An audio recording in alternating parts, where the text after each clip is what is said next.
The call came seconds after the cameras stopped flashing. My daughter lay crumpled at the bottom of the courthouse stairs. Her knees bloodied, her lips split. And the police chief's son stood above her, smiling for the reporters like it was theater. Then my phone rang. His father's voice slithered through. "My son is untouchable. I know the judge. Drop the case or I'll kill you in a false shooting." I didn't shout. I didn't curse. I let silence draw the line. Then I spoke, calm, steady, every word sharpened. "You have 10 minutes to turn him in, or I'll use something you can't tolerate." He laughed, confident, arrogant, the kind of laugh men use when they think bloodlines are bulletproof. 9 minutes later, his laughter broke into a scream. "Who are you? I'll put my son in jail. Please, just tell me who the hell you are." And that was when I knew he had already lost. It began weeks earlier. A whisper, a glance too long. My wife had known the chief for years. Their children played in the same parks, the same schools. Too many dinners, too many late-night calls disguised as community concerns. I caught her one evening staring at her phone, face drained of color. She locked the screen when I entered, smiled too quickly, too sweet. I told myself it was nothing. I told myself marriages bend, but don't break. Yet, beneath the surface, a quiet dread began clawing its way up. Then the incident at school. My daughter shoved into lockers.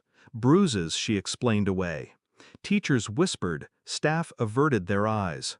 And there he was again, the chief's son, smirking like the world belonged to him. When I asked my wife to press charges, her response cut deeper than the bruises. "We can't fight them. He's the chief's son." The silence that followed was worse than a confession. She wasn't just afraid. She was protecting him. I didn't rage. I observed. At night, I traced her phone records. Anonymous numbers routed through encrypted apps. Calls that lasted minutes, always late, always hidden. Her bank account showed unexplained deposits, small, spread across months, like hush money disguised as charity. I began digging into the chief's world. His son's sealed arrests, scrubbed from public record. Assaults silenced. Witnesses paid. Judges owned. My wife's name kept surfacing, tied through fundraisers, community outreach. She wasn't just complicit, she was currency. The betrayal grew sharper with every file, every screenshot, every whisper I pieced together. I wasn't just fighting corruption, I was living in its bed. At home, I remained calm, kissed her cheek, tucked my children in. But inside, I was charting every step to dismantle the world they built together. The final piece came quietly. A recording, her voice on the line, pleading with the chief. "Keep him safe, you promised. I've done everything you asked." Not his wife, not his ally, his accomplice. The ground didn't fall from beneath me. It crystallized. Every lie she told, every bruise on my daughter, every smirk from his son, suddenly aligned. That night, I slid the file across the kitchen table. Phone logs, bank transfers, the recording. She read in silence, lips trembling. When her eyes lifted, they were wet with fear, not guilt. I asked one question: how long?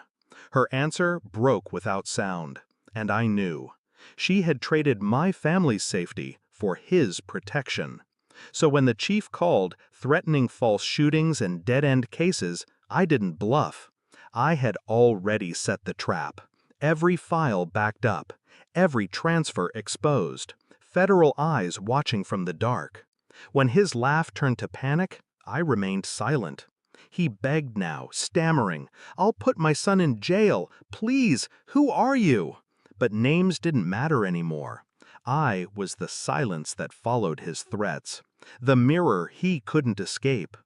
The next morning, headlines screamed.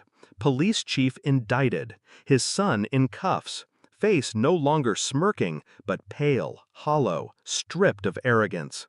And my wife, she couldn't even meet my eyes. The house feels quieter now.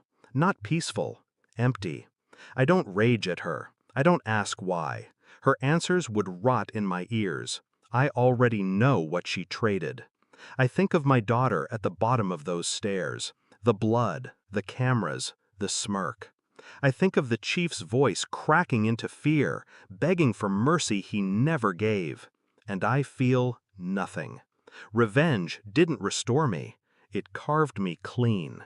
They thought silence would protect them, but silence is a blade, and in my hands, it cut deeper than they ever imagined.